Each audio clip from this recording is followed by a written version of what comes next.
All right, so if you're a classic E36 BMW owner, you know the deal. This car, it has its quirks, right? And one of the biggest ones is that dreaded warning on your dashboard. But guess what? Today, we're going to fix it. And even better, you're going to fix it. Yep, that's the one, the brake light failure message that just loves to pop up at the worst possible times. It is so annoying, right? But here's the good news. The fix is surprisingly simple. I mean it.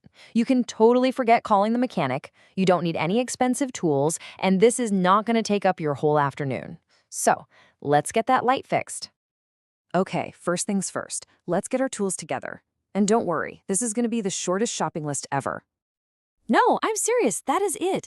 All you need is one new 7528 bulb, a simple 8mm socket and ratchet, and, well, a friend that you can bribe to press the brake pedal for you in a few minutes. That's literally the entire toolkit. All right, got your gear? Perfect. Let's head on over to the trunk and get into that taillight. So just pop the trunk, and right behind the light, you're going to see this little plastic panel. Just give that handle a turn, and the whole thing comes right off. Easy.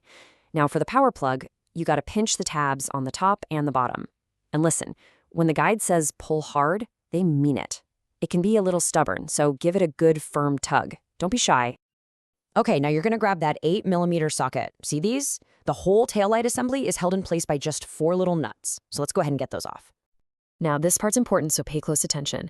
As you're taking off that last nut, the whole housing is going to be loose. You've got to keep one hand on it so it doesn't just fall out and crack on the ground.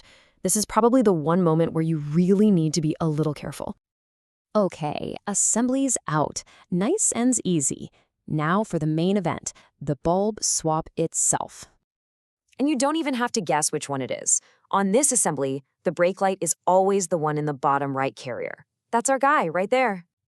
So, to get that carrier out, you're going to push it in just a little bit and then twist it counterclockwise. Now, fair warning, it might be a bit stiff, so don't be afraid to use a little muscle to get it to pop free. And here's a fantastic little pro tip for you. Before you even think about tossing that old bulb, take a close look inside. See that super thin wire? That's the filament. If you see a little break in it, boom, you've confirmed it's burnt out. If it's still connected, well, your problem might be something else. It's just a super simple diagnostic you can use on pretty much any bulb. Now, getting the old bulb out of the carrier, just as easy. A little push down, a little twist counterclockwise, and it's out. Then grab your new bulb, pop it in the housing, and give it a clockwise twist to lock it right in place. See? Simple as that. All right, we are totally on the home stretch now. The new bulb is in, so let's get this thing put back together. Okay, listen up, because this next step is probably the most important part of the whole reassembly. We want to make sure we get this right. When you put that bulb carrier back in, you got to line up the tabs, push in firmly, and then twist it clockwise. And what you're doing is you're listening for one very specific sound. That really loud, really satisfying snap, that is the sound of success. It means the carrier is locked in properly and it's making a solid electrical connection. Seriously, if you don't hear that snap, it's not in right. Just pull it out and try again until you do. And from here on out, you're basically just doing everything in reverse. Just put the taillight assembly back in its spot, tighten up those 4 nuts, remember to plug the power connector back in, and pop that plastic cover back on. And of course, this is the moment of truth. Grab your friend and have them hit the brakes to check your work. Go ahead, start the car. Take a look at your dashboard. What do you see? Or rather, what don't you see?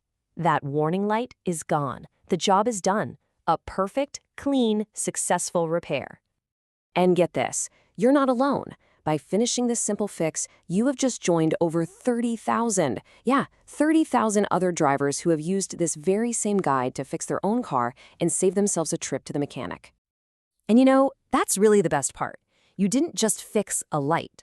You just gave yourself a little more confidence, a new skill. So the real question now is, with that warning light off, what are you going to fix next?